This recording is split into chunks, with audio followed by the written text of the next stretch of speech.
وَلَقَدْ سَبَقَتْ كَلِمَتُنَا لِعِبَادِنَا الْمُرْسَلِينَ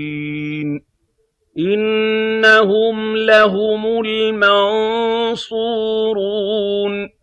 وَإِنَّ جُندَنَا لَهُمُ الْغَالِبُونَ فَتَوَلَّ عَنْهُمْ حَتَّىٰ حِينٍ وَأَبْصِرْهُمْ فَسَوْفَ يُبْصِرُونَ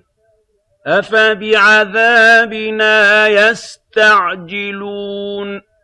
فَإِذَا نَزَلَ بِسَاحَتِهِمْ فَسَاءَ صَبَاحُ الْمُنذَرِينَ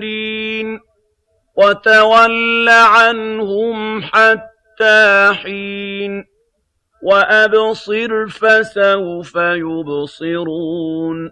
سُبْحَانَ رَبِّكَ رَبِّ الْعِزَّةِ عَمَّا يَصِفُونَ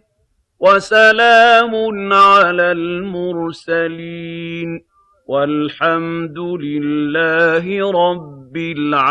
الْعَالَمِينَ.